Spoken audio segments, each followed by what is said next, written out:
We're going to deal with DACA with heart. I have to deal with a lot of politicians, don't forget. And I have to convince them that what I'm saying is right. And I appreciate your understanding on that. President Trump plans to make good on his campaign promise to end DACA and phase it out with a 6-month delay. Now, DACA protects illegal immigrants who were brought to the U.S. as children.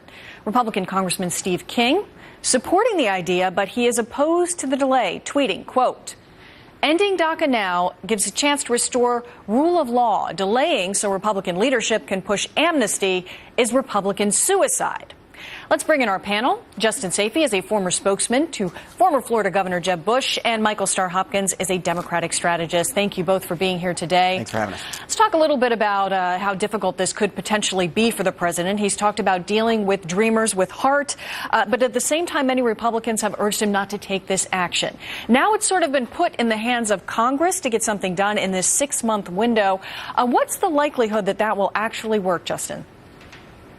Well, I think that, look, as was mentioned before, President Trump campaigned on this. The American people put him in the Oval Office based on that promise and the other promises he made during the campaign. And I think this 6-month idea that's being talked about of delaying the revoke of DACA is a great idea. This was unconstitutional what President Obama did. Even the people who support the executive order can't deny that it was unconstitutional. It deserves to be discussed in Congress. That's the way our Republican democracy works, and that's the way it should happen. And look, let the Republicans and Democrats in Congress figure out how to implement this. What do you think, Michael? Are they going to be able to get that done? You know, I'm not too confident about it. We've tried comprehensive immigration reform multiple times before, and we haven't gotten anything done. And so President Obama took steps to ensure that dreamers, children that were brought here before they were adults, were able to achieve the American dream and weren't sent back to a country that they didn't know. You know, I would like to point out that dreamers aren't just, this esoteric thing. Dreamers are students all over the country. There are coworkers, and there are people like Alonzo Guillen, individual in Houston who died rescuing people stranded during the storm. These are actual people that are going to suffer.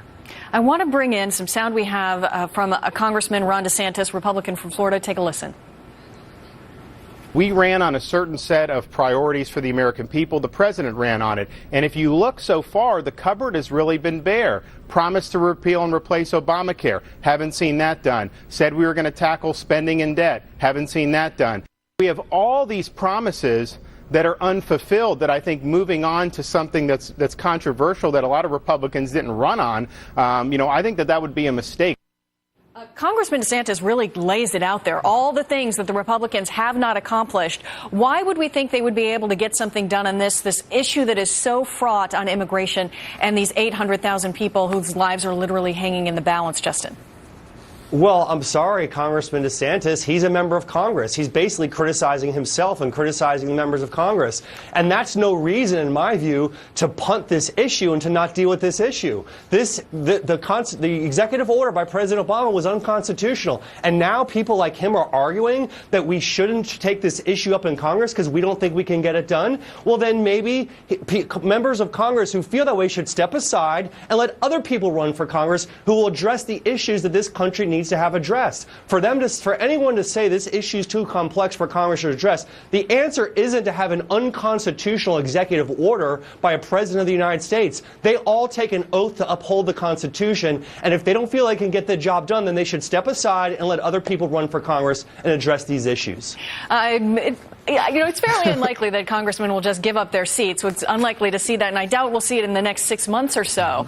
So, Michael, when you were talking about the real people that are involved here in their lives, when we have this 6-month window to work with, what should those folks be doing? The dreamers should be going out, reaching out to their congressmen and women. They should be taking to the streets and letting all Americans know that these are people who are here to do good. When the president started his campaign, he talked about, Mexicans being rapists. Dreamers are not convicted of crimes. They have to either have a job or be in school. These are the best of us. And this goes back to kind of about America, who we are, what we stand for, what our morals are. And so we should be fighting to make sure that these people stay here, that they continue the American dream, and that, we're all supporting inclusion. I know these are political straught times and it's a hard issue to deal with, but I actually agree with the spokesman.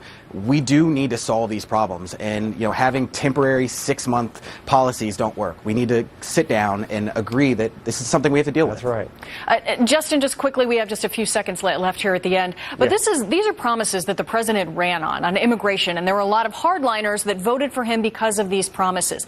Is this about keeping promises to his base? I think so. I think we would expect any politician who runs to keep their promises when they come into office. This is a very difficult emotional issue, and President Trump, I think, is doing the right thing. He will sounds like what we're hearing, he's going to keep his promise, but then also work with Congress to address this in a humane and appropriate way. So I think that's the right balance between those two interests. All right, Justin Sayfie, Michael Starr Hopkins, this is one we'll be watching certainly in the months to come. Thanks for having us. Thanks, Molly.